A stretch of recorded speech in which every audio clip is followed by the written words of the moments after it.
Boa tarde. Que a paz de Jesus esteja em nossos corações. Vamos então iniciando mais uns trabalhos que são ofertados pela espiritualidade maior, envolvendo-os de amor, carinho e luz. E hoje, como sabemos, temos mais uma das palestras que a casa oferece.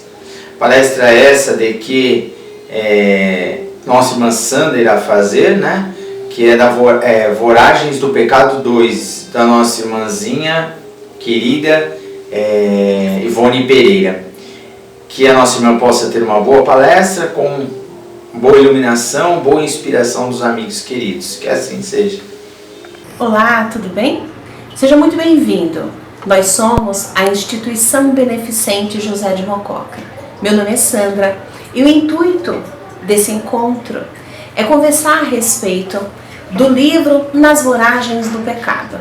Já tem um vídeo no nosso portfólio, ele vai aparecer em algum lugar aqui, vai ter um link mostrando o vídeo com a primeira palestra em relação a esse livro, e agora a gente vai para a segunda. E esse livro compõe uma proposta de trabalho, de pesquisas e de estudos a respeito da grande médium, que foi Ivone do Amaral Pereira. Então tem uma trilogia a respeito dela, e o primeiro livro dessa trilogia se chama Nas Voragens do Pecado. E nesse livro, Nas Voragens do Pecado, ocorre um grande massacre, que é o massacre dos huguenotes, na infeliz e sangrenta noite de São Bartolomeu, que aconteceu na França, no ano de 1572. Então a proposta desse encontro é que a gente converse um pouquinho a respeito desses acontecimentos, mais especificamente de dois personagens, Ruth Carolina e Luís de Narbonne, o capitão da fé. Então seja bem-vindo nesse mergulho, nessa literatura tão importante, tão rica, de Ivone do Amaral Pereira. Seja bem-vindo, que Deus nos abençoe e que seja um aprendizado a todos nós. A noite de São Bartolomeu aconteceu na França, em Paris, mais especificamente o que a gente está falando, no dia 23 de agosto do ano de 1572. E a noite de São Bartolomeu representou um massacre de protestantes. Esse massacre se deu por parte da Igreja Católica e da coroa francesa. E o intuito era calar uma religião que estava iniciando por conta de ser algo novo, desconhecido, e que entendia-se ser uma ofensa a Deus, matava-se em nome de Deus, e ser um grande perigo para a coroa francesa. Só na França, só na capital, em Paris, capital na França, deram-se dezenas de mortes nessa noite fatídica. E mais especificamente, dentre as mortes que se deram nos dias subsequentes, aconteceu também o assassinato da família Bretencourt de la Chapelle, que era composta pelo conde Carlos Felipe, a sua esposa e os seus filhos. O mais velho era Carlos Felipe II, que na época encontrava-se com 32 anos de idade, era um pastor, era médico e altruísta. Ele tinha o Carlos Felipe II, que era o filho mais velho, tinha outros filhos mais jovens, e a sua caçula, a única mulher da família, se chamava Ruth Carolina Bretencourt de la Chapelle. Com o acontecimento, com as perspectivas da violência que estava acontecendo em todo o país, a família tomou o cuidado de tirar Ruth Carolina da sua propriedade e mandou que ela passasse alguns dias na casa de Otília. Otília era uma jovem que vivia numa propriedade muito rica, ela era muito inteligente, profundamente rica e incrivelmente solitária. Essa era Otília. E ela era noiva de Carlos Felipe II. Como ela tinha uma saúde muito debilitada e era uma jovem que tinha acabado de chegar na maioridade, eles esperavam esse momento, um momento mais oportuno para que o casamento se desse. Assim, Ruth Carolina foi levada para a casa de Otília sem saber o perigo que pairava diante da família Bretencourt de la Chapelle. Ela foi até a propriedade para passar alguns dias com Otília, que tinha a saúde muito debilitada, e estava feliz com aquilo, porque as duas eram amigas e se conheciam de longa data. Assim o foi.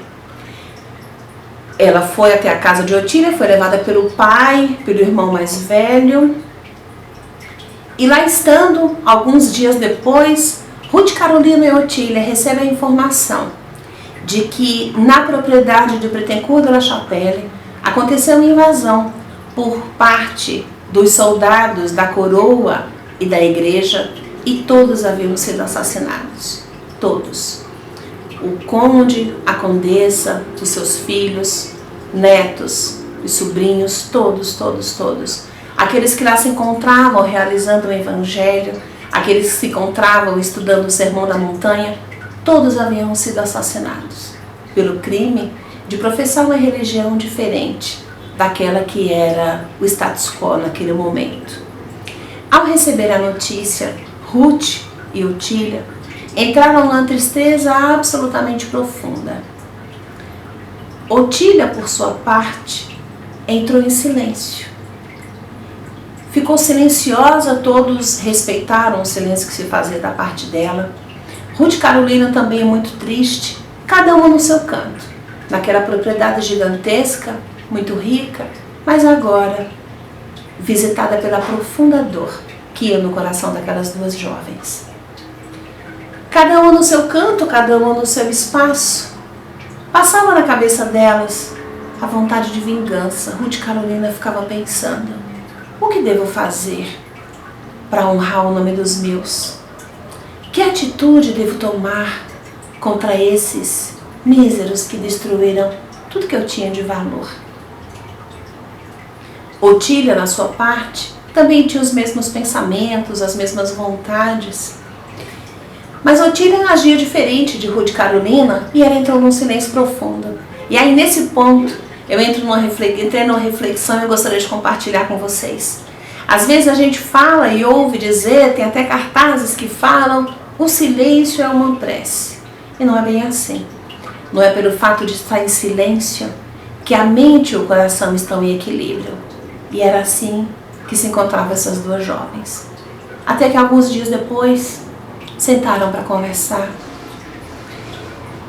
E Ruth, profundamente sofrida, Otília igualmente, falando, chorando, entristecidas, até que Otília respirou fundo e disse para Ruth: precisamos fazer algo, precisamos vingar, precisamos fazer justiça diante do que foi feito àqueles que muito amamos e que nunca mais iremos ver.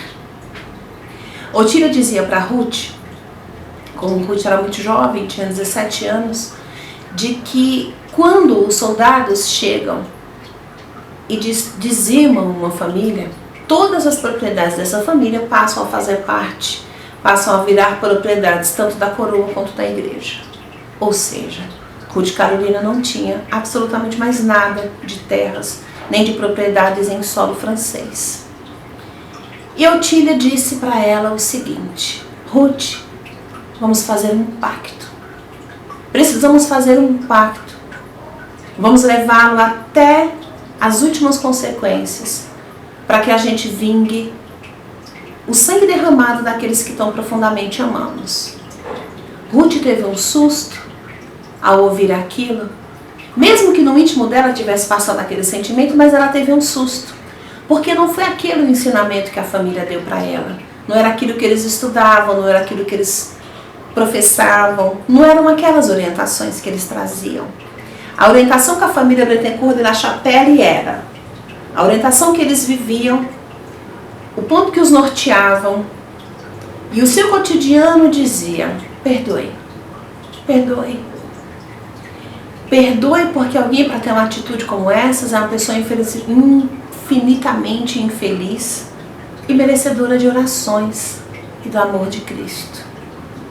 Mas ali, a vida de todos havia sido dizimada por alguém que tinha sido o grande idealizador daquilo na mente delas, que era o Luigi Narbonne. Otília dizia: não temos como nos vingar, da rainha, não temos como nos vingar da igreja, mas nós podemos fazer justiça naquele que foi o grande idealizador e que comandou todo esse assassinato, que se chama Capitão da Fé Luiz de Narbonne. E a proposta dela foi, Otília falou o seguinte: Ruth, a partir daqui, eu já sou muito doente, sei que a minha vida não vai durar muito tempo, pelas sensibilidades que já trago na alma, eu sei que o meu corpo muito debilitado não vai aguentar por muito tempo. Então, o que ela ia fazer? Ela ia passar todos os papéis e todas as propriedades que ela tinha para Ruth Carolina. E Ruth iria utilizar não só as suas riquezas materiais, como igualmente o seu nome. Por quê? Porque quando o assassinato se deu com toda a família Bretencourt de la Chapelle, os soldados souberam, e portanto Luiz de Narbonne, que havia um componente da família que ali não se encontrava. E aí ele foi buscá-los. Havia o juramento de buscar para que até o último huguenote fosse dizimado do solo francês. Então, Ruth Carolina estava escondida e a partir dali, Ruth Carolina deixaria de existir e assumiria o personagem de Otília, com toda a sua riqueza, com todo o seu dinheiro, inclusive com o seu nome. Ruth Carolina era órfã, tinha um irmão, mas que não dava muita atenção para ela e vivia muito distante.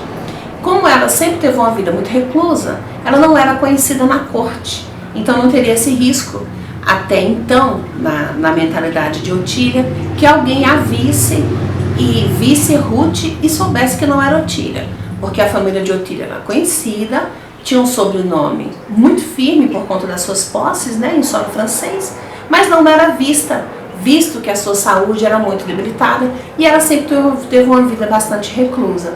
Otília chegou a viver bastante tempo num convento, que foi colocada pelo irmão. Depois de um tempo, ela foi dispensada da vida no convento, porque tinha a saúde muito debilitada e resolveram liberá-la, então ela passou a viver na sua propriedade, absolutamente sozinha. Assim foi. Após esse diálogo, Ruth e Otília entraram nesse acordo, fizeram esse pacto. Esse pacto que trouxe consequências séculos afora na vida delas, como aquelas atitudes que por vezes a gente toma e aparentemente tão banais, mas que ficam registrados perante a eternidade e que contam na balança e na contabilidade de cada um de nós pela vida afora. E assim, foi assim que esse pacto se deu na vida de Ruth Carolina e na vida de Otília.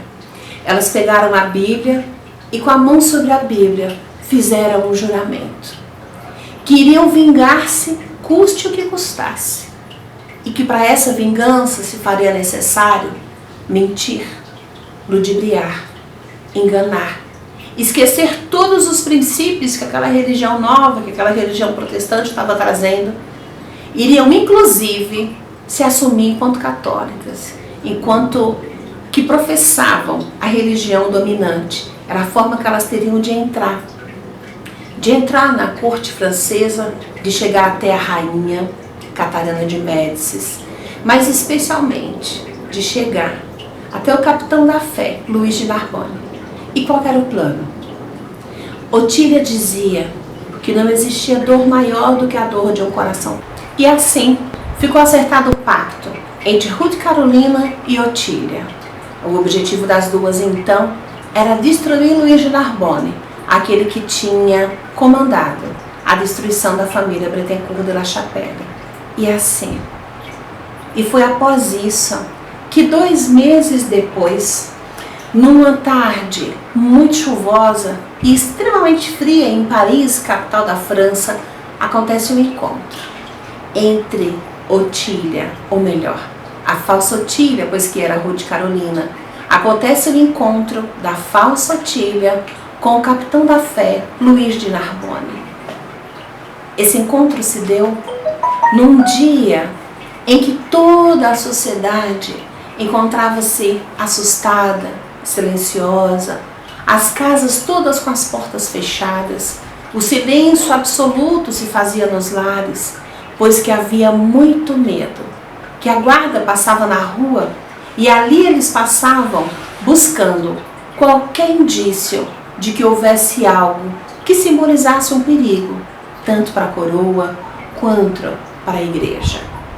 E eles tinham total autonomia de entrar nas casas e de fazer aquilo que julgasse que fosse importante que seja feito, aquilo que julgasse necessário para manter a integridade tanto da igreja quanto da coroa. Nesse ambiente frio, gelado e de profundo medo, acontece o encontro dessas duas almas que a partir dali se comprometeriam por longos séculos, trazendo esse compromisso até os dias atuais. Assim, após esse encontro tudo programado, eles saem desse encontro aparentemente casual. Luiz de Narbonne sai desse encontro apaixonado, achando e convicto, na verdade, de que havia encontrado o grande amor da sua vida.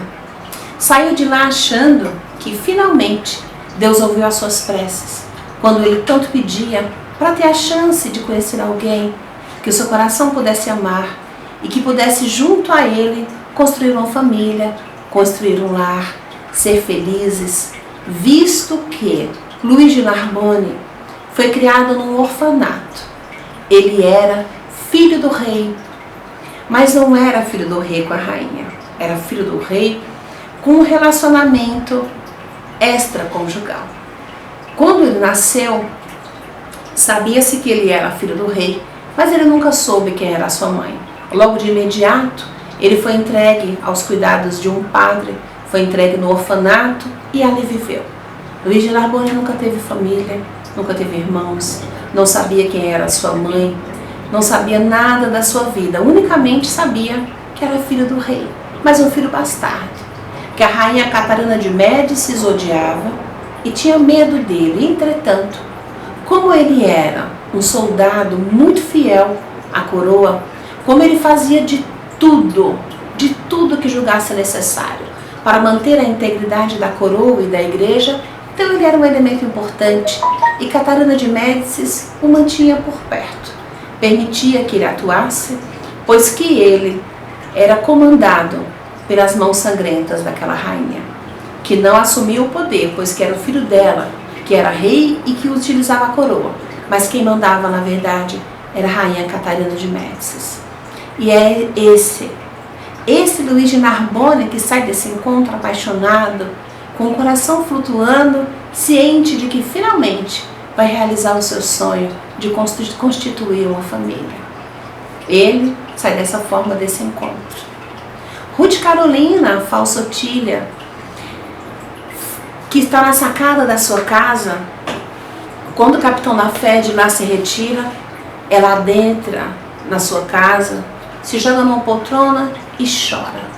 Chora copiosamente, chora sofridamente. E diz para Dona Blandina, que era a sua funcionária mais próxima, né, e que sabia de toda a história, pois que vinha com ela desde a família Bretancourt de La Chapelle, era uma funcionária de muita confiança, e que havia feito de tudo para que aquela menina não fizesse esse pacto com Otília, para que as duas não levassem isso em frente. Mas não teve sucesso, infelizmente. E assim, a falsa Otília, chorando tanto, falou para Dona Blandina: vai dar certo, eu vou conseguir. Ele fisgou a isca. Eu vou conseguir vingar o sangue e a morte de cada componente, de cada integrante, tão caro ao meu coração e que teve sua vida dissipada de maneira tão injustificável.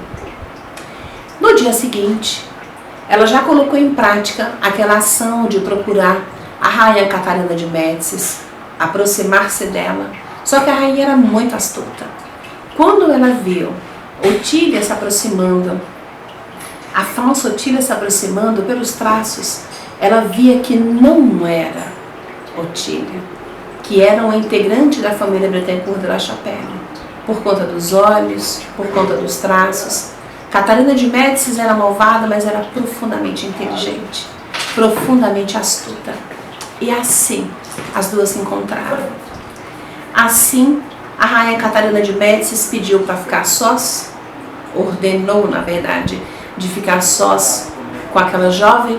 E quando as duas se encontravam a sós, ela disse: você não é Otília, eu conheço, você é pertencente da família Bretencourt de La Chapelle, eu conheço esses traços, eu conheço esses olhos, e eu sei que você não é.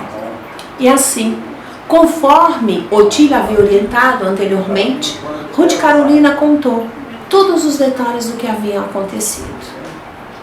A rainha Catarina de Médicis achou que aquela jovem era muito astuta e muito corajosa de estar ali, porém, podia contribuir com ela, pois que ela não gostava do Luís de Narbonne, e ela certamente seria um personagem interessante para ajudá-la a destruir aquele jovem e tirá-lo do seu caminho, pois como filho bastardo do rei, ela tinha medo que em algum momento ele pleiteasse o trono, e que ele tinha direito, pois que era filho do rei e era muito bem quisto pela igreja.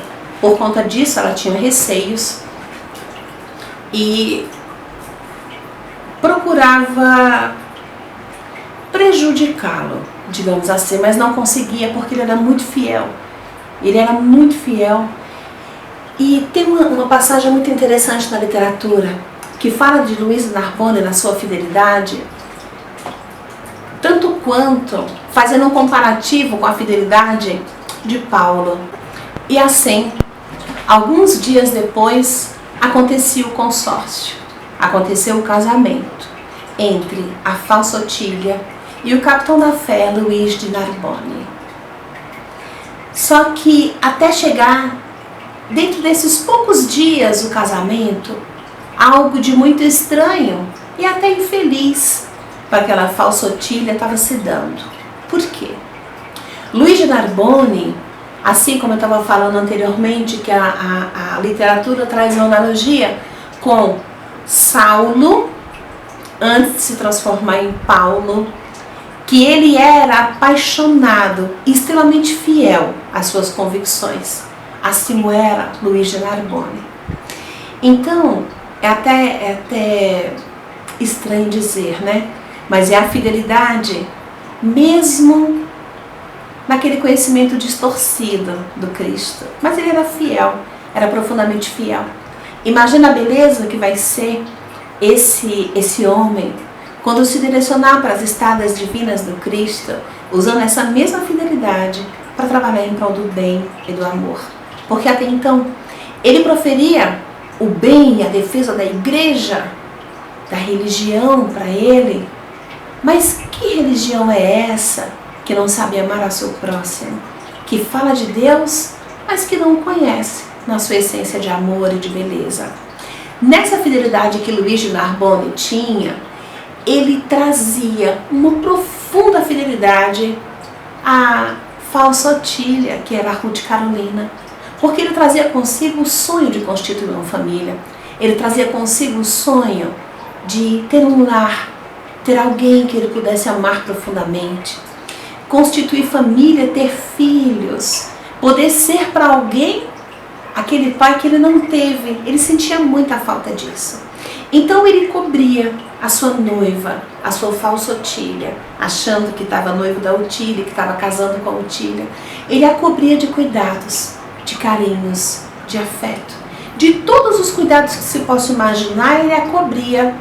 O que aconteceu logo que eles se casaram? Ruth Carolina, a falsa Otília, percebeu que estava apaixonado. E aquele consórcio foi um profundo sofrimento, porque ela queria vingança daquele que destruiu seus familiares. Ela tinha um ódio muito grande por ele, mas ao mesmo tempo o amava, sentia carinho, se sentia segura ao lado dele, se sentia querida, se sentia respeitada. Mas como que esses sentimentos convivem? Um ódio tão profundo, um pacto tão infeliz de vingança como ela havia feito lá atrás, e logo em seguida, logo depois do pacto delas, poucos dias depois, a verdadeira Otília faleceu, pois que a sua saúde já era muito debilitada, e com a perca daquele que ela tanto amava, que era Carlos Felipe II. A sua saúde ficou muito mais debilitada. Então, poucos dias depois do pacto, ela veio a falecer. Ruth Carolina mudou-se para Paris, mudou-se para a capital, porque elas viviam numa província mais distante, mudou-se para a capital para colocar em voga aquele pacto sinistro. E aí estava se dando o casamento deles.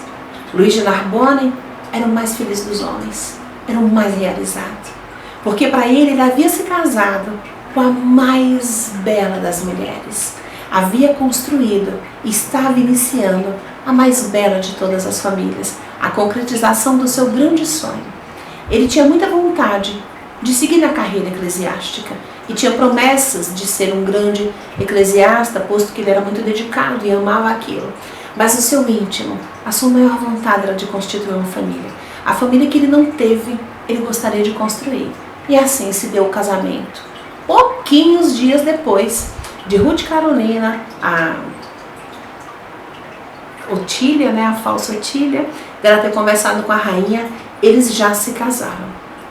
Só que como mentira não consegue perdurar por muito tempo, pelo menos normalmente não, um dos guardas que fazia a segurança, que teve lá com a família, que está no vídeo anterior, que eu já comentei sobre ele, que em algum lugar aqui vai ter um link para esse vídeo, ele viu que aquela Otília que ele percebeu no casamento não era Otília, que era uma Bretencourt de la Chapelle, é aquela que havia fugido, que no massacre ela não se encontrava. Ele havia percebido isso, ele sabia disso. E o que ele fez? Para quem que eu vou contar isso? Para quem eu vou dizer?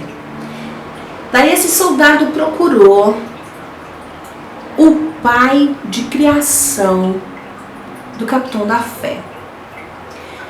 E aí se caracteriza, entra o capítulo do livro falando como o fim de um sonho. Esse soldado procurou o Senhor, o pai de Luís de Narbonne, que se chamava Monsenhor de Bi. Monsenhor de Bi era um homem muito influente na Igreja Católica. Ele era muito influente, mas era muito amoroso. Ele vivia os princípios cristãos. E ele amava Luís de Narbonne, seu filho adotivo, pois que vivia no orfanato que Monsenhor de Bi cuidava. E ele pegou Luís de Narbonne como filho desde que ele era pequenininho. Ele vivia os princípios cristãos. E sempre orientou Luís de Narbonne para que seguisse os princípios do Cristo e que fosse um soldado, sim, mas um soldado do Cristo. Quando Luís de Narbonne resolveu servir a coroa, o pai dele, Monsenhor de Bi, insistiu muito de que ele não fosse, pois que aquela rainha tinha suas mãos muito sujas de sangue, e se ele se pusesse a atuar com ela, as mãos dele ficariam sujas de sangue igualmente às mãos da rainha. Só que foi em vão. Ele dizia, Luís de Narbonne dizia, que era um trabalho que ele precisava fazer para defender com a sua espada tanto a igreja quanto a coroa, que depois ele retornaria aos braços do Cristo. Ele retornaria para a vida eclesiástica, desde que em solo francês não houvesse mais um huguenote. Se não houvesse mais nenhum huguenote, mais nenhum protestante, Luís de Narbonne largaria a vida na guarda real e passaria a viver assim, totalmente dedicada à vida eclesiástica.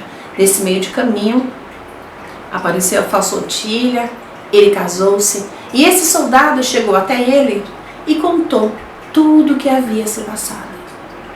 Monsenhor de Bi ouviu, assustado, mas ao mesmo tempo, ele falou para o soldado: você não está me contando uma novidade, eu não tinha detalhes, mas eu suspeitava que algo de muito estranho estava se fazendo, porque Luís de Narbonne estava se desvirtuando totalmente da vida dele, totalmente das vivências que ele estava tendo até então.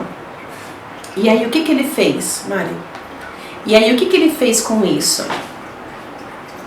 Ele resolveu, Monsenhor de Bi resolveu procurar a falsa Otília. Então ele foi até a casa do filho, que estava profundamente feliz, e pediu para ele se ele permitiria que ele conversasse com a esposa dele, pois que como esposa dele passava a ser filha também do Monsenhor de Bi. E ele queria ter um tempo para conversar a sós com ela, daquela que estava passando a ser sua filha. Luís de Narbonne ficou muito feliz porque ele estava vendo o pai finalmente concordar com aquilo, porque ele achava estranho um casamento tão rápido, tantas mudanças na vida dele.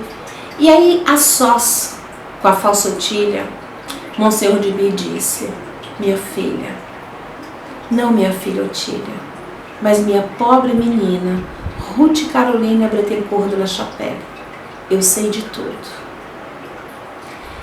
E ele dizia para ela: menina, você é muito jovem, você veio de uma família profundamente amável, profundamente cristã. Isso que você está fazendo é algo tão diabólico que não tem possibilidade de ser feliz e nem de viver feliz diante de algo dessa natureza. E qual era a proposta de Monsenhor de Bi? Ele pediu para ela que largasse esse plano de vingança, fosse embora da França, pois que ela poderia se colocar muito bem na Alemanha, ela poderia se colocar na Inglaterra, porque ela tinha propriedades, tinha muitos conhecimentos e não passaria dificuldades. Monsenhor de Bi falou o seguinte: largue essa vingança demoníaca, largue esse ódio. Eu pessoalmente lhe darei cobertura para que você consiga ir. E eu converso com meu filho depois. Quando você estiver em segurança, nada de ruim vai te acontecer. Mas, filha minha, largue esse intento de vingança, porque não tem como odiar aos outros sem prejudicar a nós mesmos. A Ruth Carolina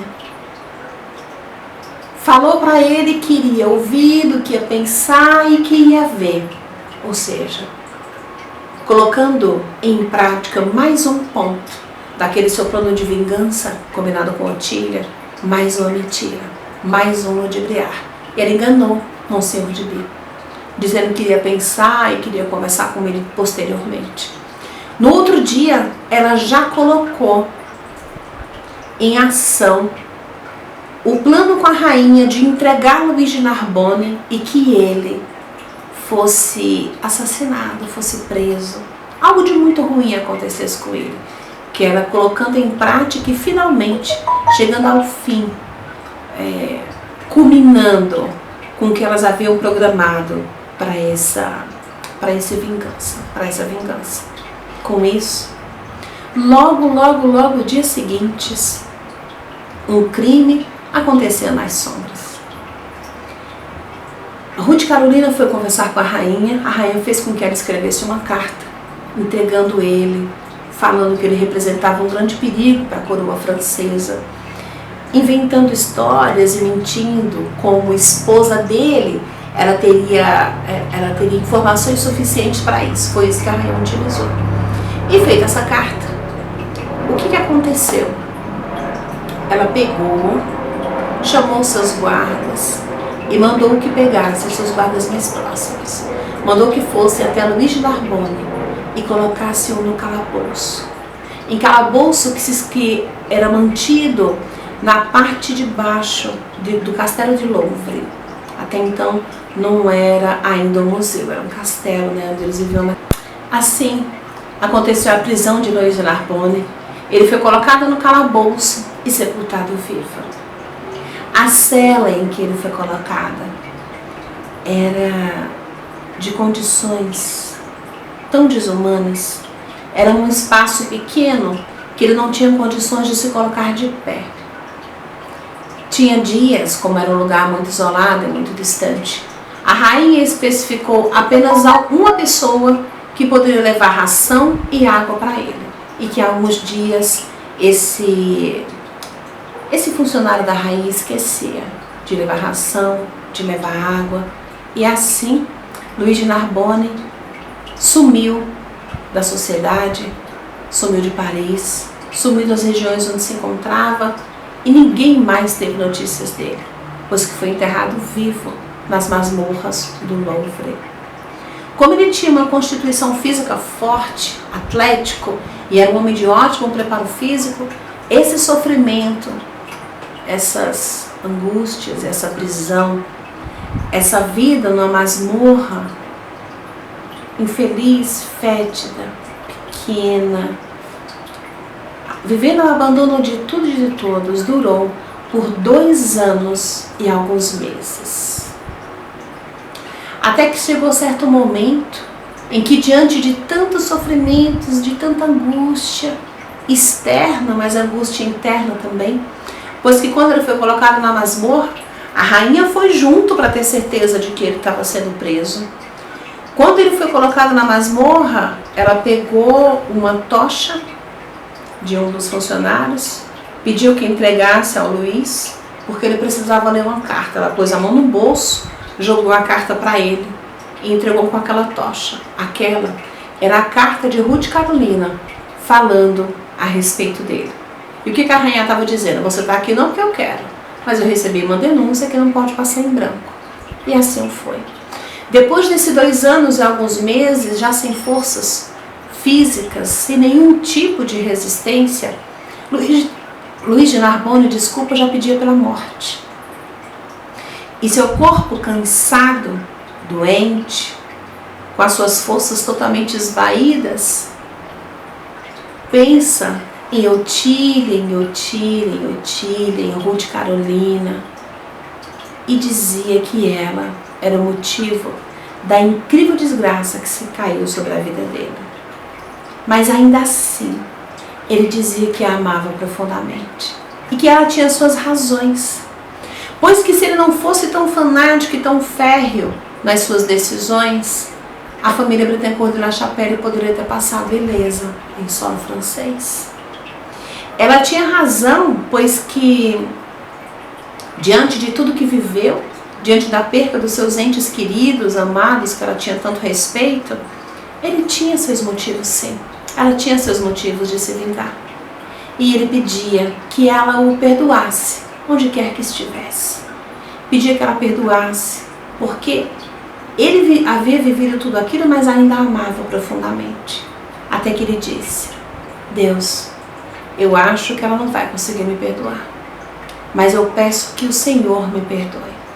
Perdoe-me pelos atos que cometi, perdoe-me pelos assassinatos, perdoe-me pelos crimes, perdoe-me tu, Pai, pois que ela não há de conseguir me perdoar. E assim, ele deixa o plano da matéria e morre.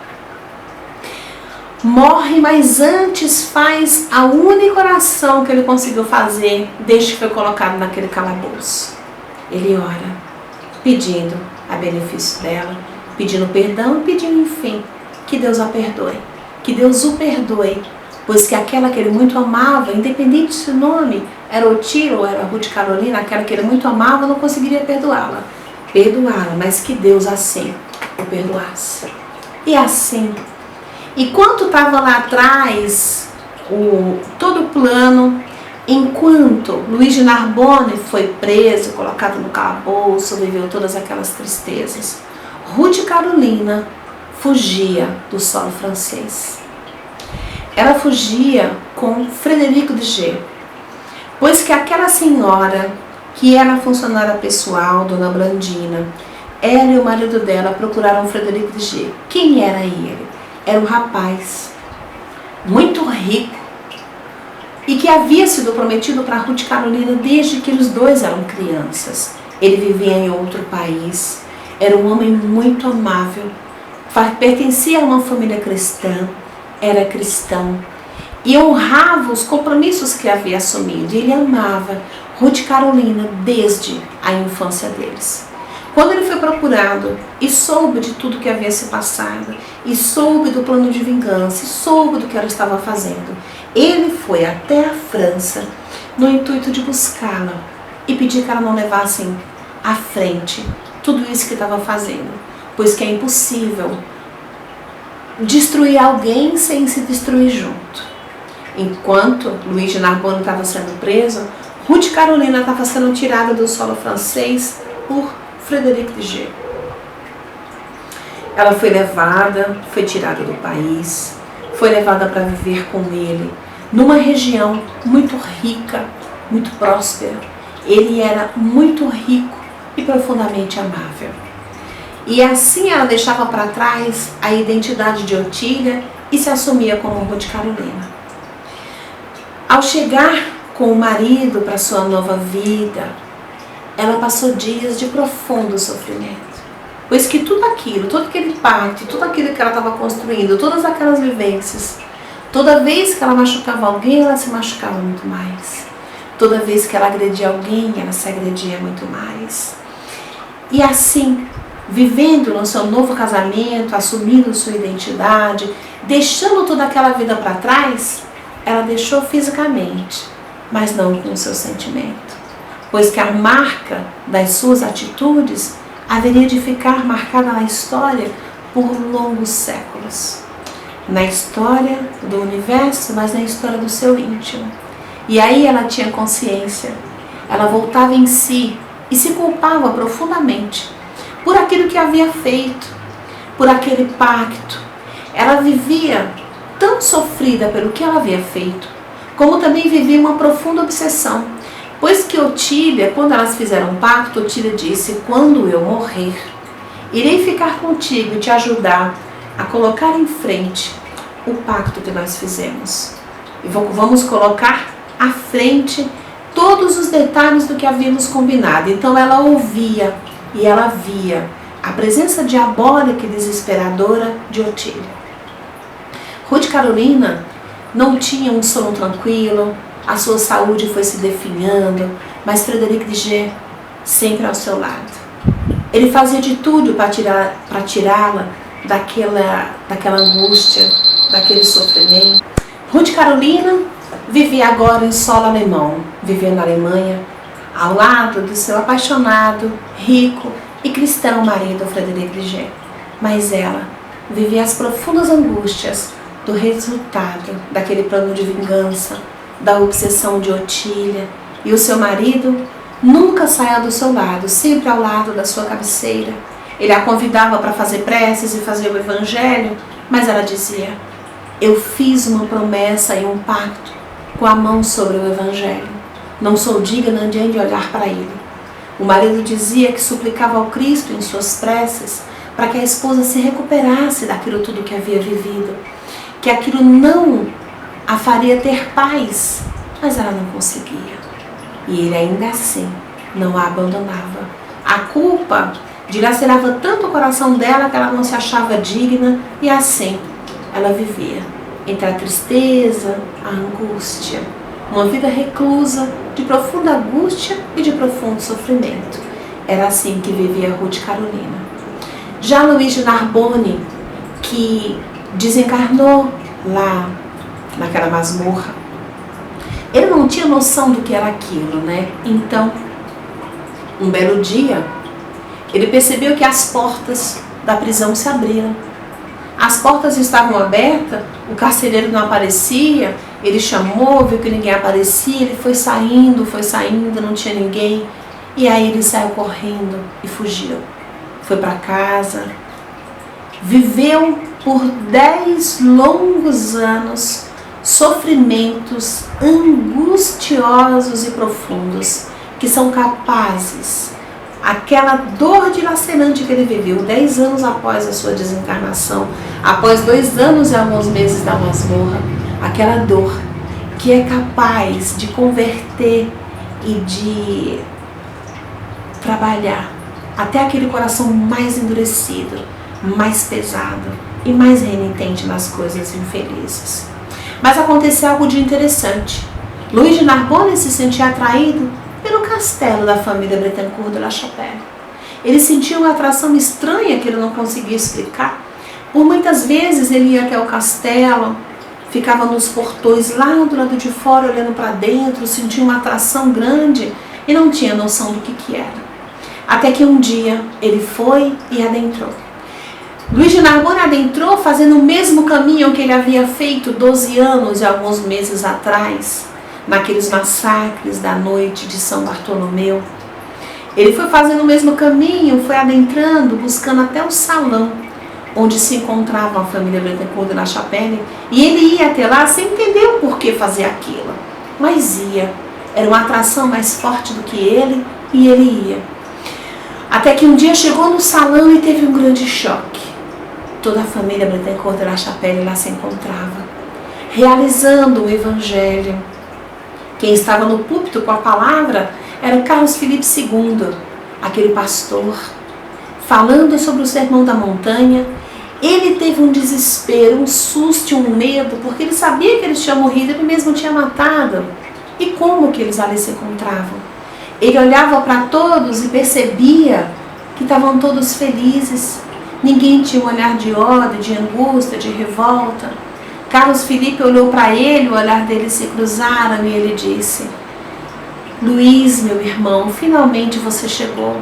Há tanto tempo nós te aguardamos.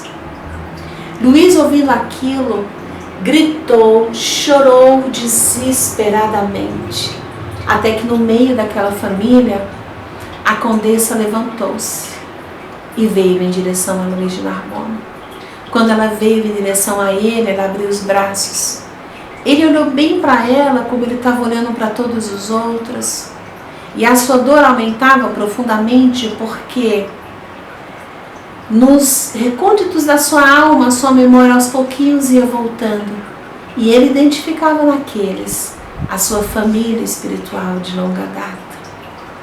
E ele percebia na condessa a sua mãe, que ele tanto amou, que ele não valorizou e respeitou, que ele sentia tanta falta.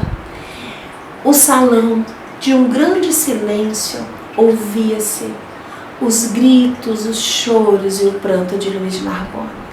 Ele se jogou sobre a condessa, falando minha mãe, pedindo perdão, perdão, perdão. Ele a beijava, ele a abraçava, ele beijava a roupa dela e ela o acolhendo como uma mãe que ama profundamente e que sabe que aquele filho apenas foi uma criança tola, que se perdeu pelos caminhos da vaidade. E aí todos se fizeram em redor dele, todos por perto. Uma cena muito triste que a literatura traz e que muito me chamou a atenção é de que quando, lá no primeiro vídeo, a gente traz a narrativa de que dois sobrinhos de Ruth Carolina, que estavam junto da mãe, a mãe implorando que ele não matasse os filhos porque eram muito jovens, eles se encontravam com um pai que acabaram de se assassinar ao lado deles. Ele matou as duas crianças com a mesma lança. E as crianças agora estavam lá brincando, sorridentes. Qual não era o desespero dele de ver que aquelas crianças foram seus filhos em uma outra encarnação. Cada vista, cada olhar, ele pedia perdão, ele implorava que o perdoasse, ele implorava que o perdoasse, ele chorava, ele gritava. A dor de um coração que muito errou e que agora estava se encontrando consigo mesmo e com o seu ontem. E assim ele olhava, olhava, olhava. Mas ele olhava também em busca de Ruth Carolina e não conseguia identificá-la. Por que ele não encontrou Ruth Carolina naquele momento? Porque ela ainda se encontrava encarnada. Todos estavam agora no plano espiritual, mas Ruth Carolina estava lá na Alemanha com o seu marido extremamente cuidadoso, do mesmo jeito, Frederic de G, ao lado da sua cabeceira. E Ruth Carolina muito doente, com o corpo definhado, profundamente triste, profundamente depressiva, profundamente abalada. Até que num instante de todo aquele entorpecimento que ela vivia, ela ergue a cabeça, sorridente e feliz, e fala: meu Deus, enfim. E aí ela estava vendo o pai, a mãe e Luiz de Narbonne. E ela dizia que os via. Falava: Luiz, finalmente você veio me ver, finalmente eu estou te vendo.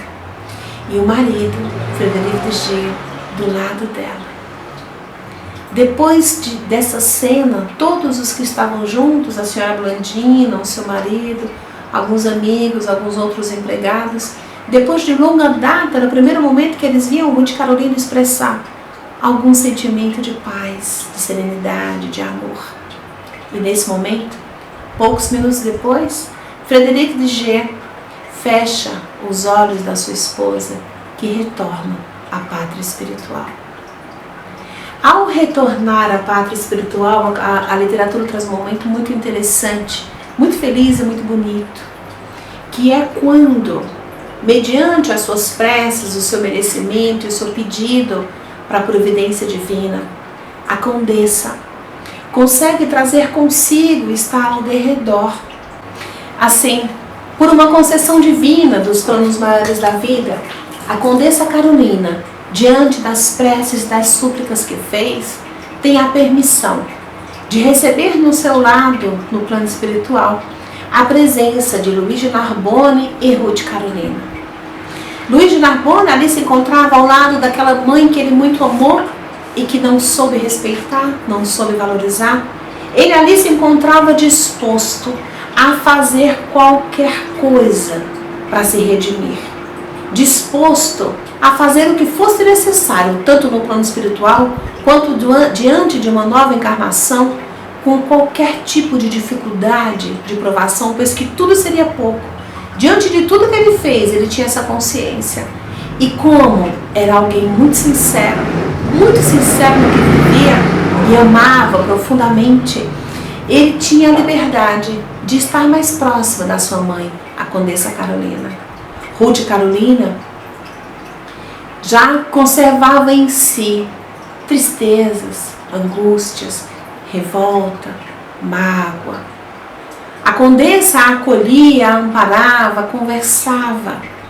E tem um diálogo entre as duas que é muito interessante, em que Ruth Carolina, conversando com a mãe, ela dizia: eu não tive, eu fui desprovida de todos aqueles que amavam. E a mãe respondia: filha minha, isso não é verdade. Pois que você ficou com amigos que profundamente amavam, que amávamos e eram de profundo respeito, de profunda consideração, era uma segunda mãe para você, que era a Dona Blandina. Ruth Carolina dizia: mas eu fui desprovida de todos os bens, como eu poderia viver sem nada material? A mãe respondeu: também não é verdade. Porque você foi prometida a um verdadeiro cristão que a amava profundamente, Frederico de G. Todas as queixas que Ruth Carolina dizia, a mãe dela rebatia, respondendo que o amor de Cristo jamais faltou a ela, assim como não nos falta. Aqueles momentos que a gente reclama, que a gente lamenta, que a gente... mas onde estava Deus? Estava do nosso lado. Nunca nos deixou, nunca nos faltou, nunca nos faltou. E que aqueles momentos de infantilidade do espírito, como crianças tolas, como nos fala a Dona Heloísa Pires, como crianças tolas que o somos, não vemos, só vemos a nossa revolta e a nossa birra. E assim é o finalzinho do livro Nas Voragens do Pecado, em que eles programam uma nova reencarnação para que aqueles espíritos aprendam a amar e se a reharmonizar com as coisas dolorosas que construíram. A mão que desconstrói é a mesma que precisa voltar a construir. Amigos queridos, Ruth Carolina é uma das encarnações da nossa querida, respeitadíssima Ivone do Amaral Pereira. Eu gostaria de encerrar também dizendo que o pai dela, naquela época, na França, no ano de 1572, aquele que era seu pai, Carlos Felipe I, já médico, já filantropo, já um cristão profundamente amadurecido, naquela época vestiu-se como Carlos Felipe I e retornou ao solo brasileiro na figura, no personagem de Dr. Adolfo Bezerra de Menezes, o bom velhinho, que tanto falamos dentro da doutrina espírita e que tão profundamente respeitamos. Essa é a segunda parte da fala do livro Nas Voragens do Pecado. Que esse romance tão belo, tão profundo, que mexe com cada um de nós, pelo menos comigo, mexeu demais. Que ele também toque você sobre algum aspecto, para que a gente veja, para que a gente saiba, para que a gente faça um espelhamento no nosso cotidiano, nos momentos das nossas vidas, naquelas experiências que a gente vive que parece que não tem nada em derredor, que estamos sozinhos, mas que não que estamos. Há uma multidão de testemunhas ao nosso lado. E assim, eu quero agradecer. Quero agradecer o seu respeito em estar do outro lado. Quero agradecer de ter me ouvido. E quero convidá-los para a instituição beneficente José de Mococa, que está sempre de portas abertas a todos nós. Que Deus nos abençoe, muita paz e muito obrigada.